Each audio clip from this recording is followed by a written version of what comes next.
హరి ఓం శ్రీ మహాగణాధిపతయే నమః. శ్రీమద్భగవద్గీత ఏకాదశో అధ్యాయం విశ్వరూప సందర్శన యోగం. ఇంతవరకు 18 వరకు తెలియజేసుకున్నాము. మరల 19 నుండి ప్రారంభించుతున్నాము.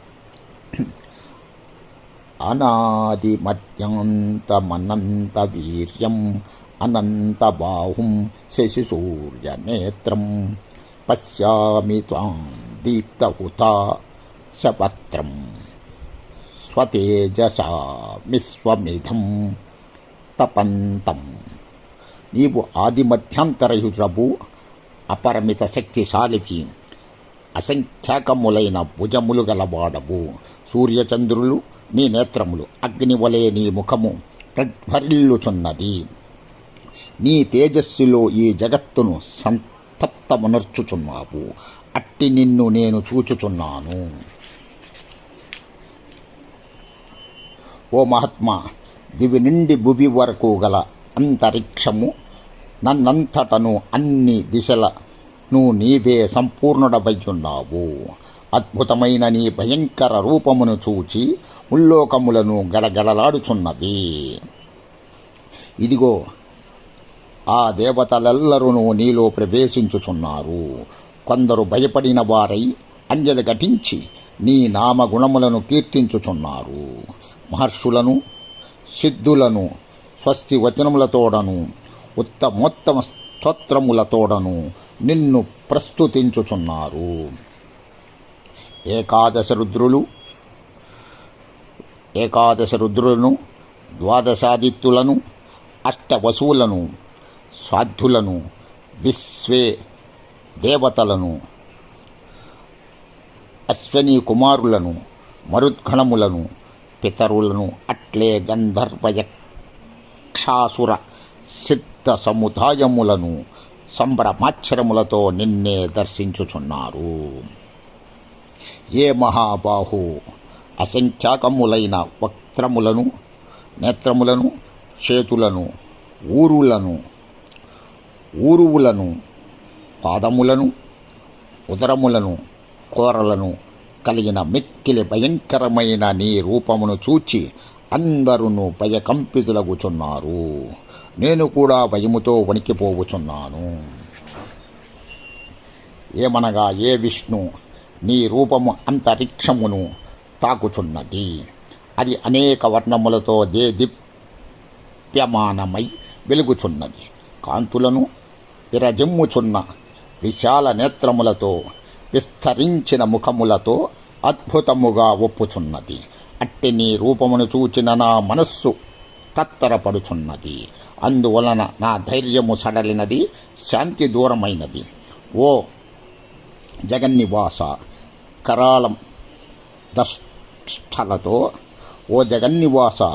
కరాళదంష్టలతో భయంకరములైన కోరలతో ఒప్పుచున్న నీ ముఖములు ప్రళయాగ్ని జ్వాలల వలె భీతిగొల్పుచున్నవి.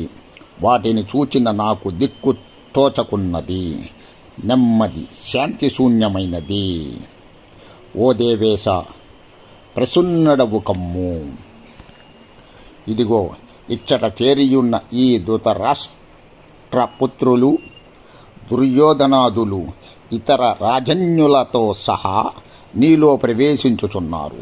భీష్మ పితామహుడు, ద్రోణుడు, కర్ణుడు, అట్లే మన పక్షమునందలి ప్రధాన యోధులు అందరూ భయంకరములైన కోరలతో కూడిన నీ ముఖముల యందు అతి వేగముగా పరుగులు తీయుచూ ప్రవేశించుచున్నారు.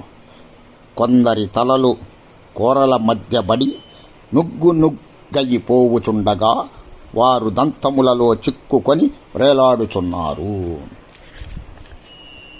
అనేకములైన నదీనదముల ప్రవాహములన్నీయును సహజముగా సముద్రమునకు అభిముఖముగా ప్రవహించుచు అందు ప్రవేశించుచున్నట్లు ఈ శ్రేష్టములైన సమరయోధులు, నరలోక వీరులు కూడా జ్వలించుచున్న నీ ముఖముల యందు ప్రవేశించుచున్నారు. మిడుతలన్నీయును మోహనాశమున బాగుగా మండుచున్న అగ్నివైపు అతివేగముగా పరిగెత్తి తమ నాశనము కొరకు అందు ప్రవేశించి నశించున్నట్లు ఈ వీరులందరూ తమ నాశనమునకై అతి వేగముగా పరుగెత్తి నీ వక్త్రముల యందు ప్రవేశించుచున్నారు. ఏ విష్ణు ప్రజ్వలించుచున్న నీ ముఖములతో సమస్త లోకములను అన్ని వైపుల నుండి కబలించుచు మాటి మాటికి నీ చప్పరించుచున్నావు. నీ ఉగ్ర తేజస్సులు అంతటను నిండి జగత్తును తప్పింపజేయుచున్నవి. ఓ పరమాత్మ, నీకు నా నమస్కారములు. ప్రసన్నుడవు కమ్ము. ఉగ్ర రూపుడవైన నీవు ఎవరో దయతో నాకు తెలుపుము. ఆది పురుషుడవైన నిన్ను విశదముగా తెలుసుకొనగోరుచున్నాను. ఏమనగా నీ ప్రవృత్తిని ఎరుగలేకున్నాను.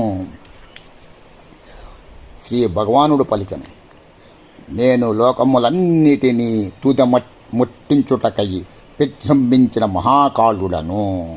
శ్రీ భగవానుడు పలికెను, నేను లోకములన్నిటినీ తుదముట్టించుటకై విజృంభించిన మహాకాళుడను. ఇప్పుడు ఈ లోకములను రూపుమాపుటకై పూనుకొనియున్నాను.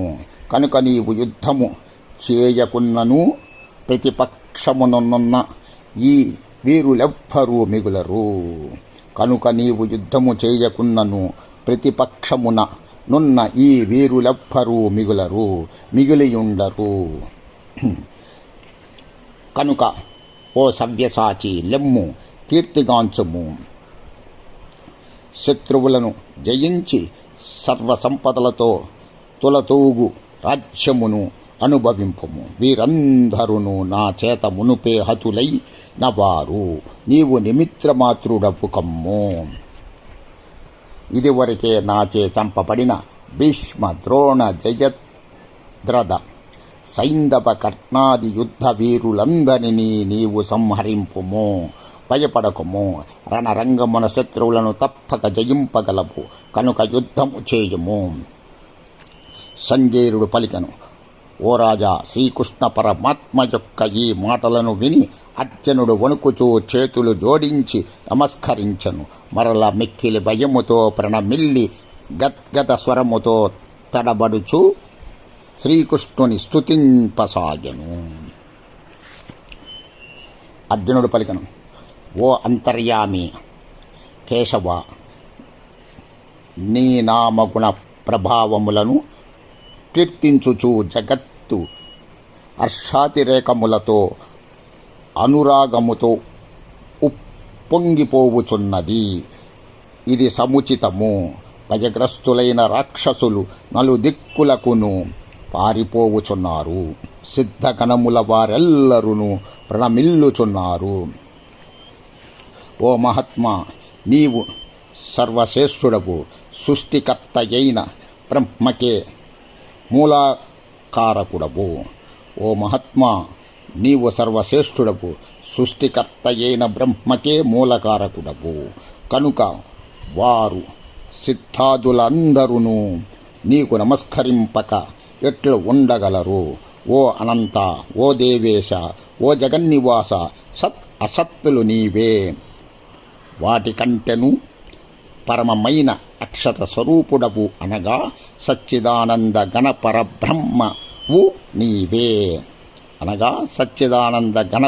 పరబ్రహ్మవు నీవే. ఓం నమః శివాయ. నమ శివాయ. సమస్త సన్మంగళాని భవంతు. సర్వే జనా సుఖినో భవంతు. లోకా సమస్తా సుఖినో భవంతు. శ్రీమద్భగవద్గీత 11వ అధ్యాయము విశ్వరూప సందర్శన యోగము 37 వరకు తెలియజేసినాం. ఓం శాంతి శాంతి శాంతి.